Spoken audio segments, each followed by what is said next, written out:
دشمن بنی. حضرات آگے بڑھیے, حضرت ابوبکر صدیق کا ایثار دیکھیے. جنگ تبوک کا واقعہ ہے. حضور صلی اللہ علیہ وسلم جنگ تبوک کی تیاری کے لیے آپ نے مسجد نبوی میں اعلان فرمایا. حضرت عمر فرماتے ہیں کہ ان دنوں میں بہت زیادہ مالدار تھا, دل میں خواہش ہوئی کہ آج تو حضرت ابوبکر صدیق پر سبقت لے جائیں گے. اٹھے, خوشی خوشی گھر گئے اور اپنے گھر میں جتنا مال تھا آدھا گھر والوں کے لیے چھوڑ دیا اور آدھا نبی کی بارگاہ میں لے آئے. حضور نے پوچھا, عمر تم نے اپنے گھر میں کیا رکھا ہے؟ فرمایا, یا رسول اللہ آدھا مال گھر میں رکھا ہے اپنے گھر والوں کے لیے اور آدھا آپ کی قدم ناز پہ رکھ دیا ہے. اتنے میں حضرت ابوبکر صدیق آتے ہیں اور وہ بالکل سارا مال لے کر نبی کے قدموں میں نچھاور کر دیتے ہیں. حضور صلی اللہ علیہ وسلم پوچھتے ہیں, اے ابوبکر صدیق بتاؤ تم نے اپنے گھر میں کیا رکھا ہے, کیا چھوڑ آئے ہو؟ تو حضرت ابوبکر صدیق کا جواب سنو اور ان کے ایثار پر قربان جاؤ.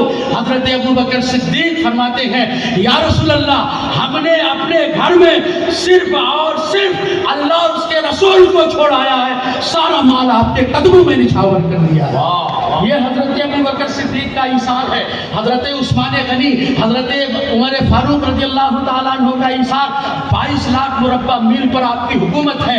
تاریخ بتاتی ہے جب آپ سوتے ہیں تو ببول کے درخت کے پتوں کا سایہ ہوتا ہے اور زمین کا بچھونا, فرش آپ کا بچھونا ہوتا ہے.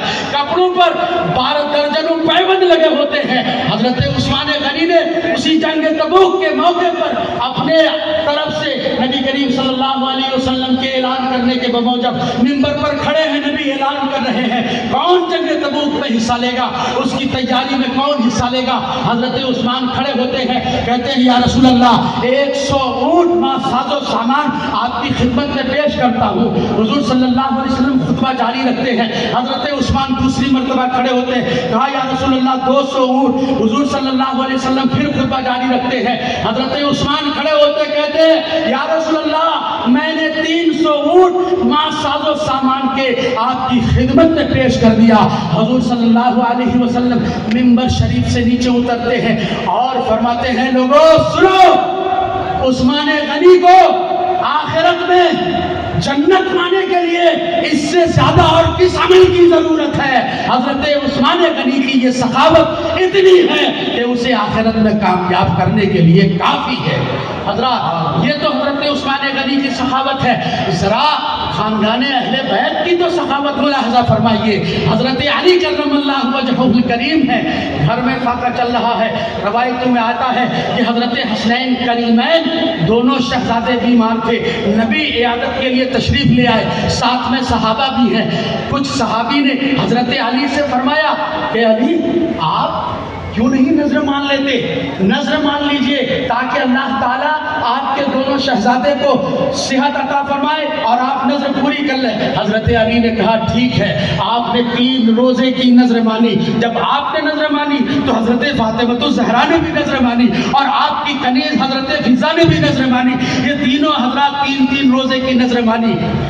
حضرت حسنین کریمین کو اللہ نے شفا دے دی. اب نظر پورا کرنے کا وقت آیا, لیکن جب پتہ لگا اور گھر کا جائزہ لیا گیا تو یہ پتہ چلتا ہے کہ حضرت علی کے گھر میں کئی روز سے فاقہ چل رہا ہوتا ہے.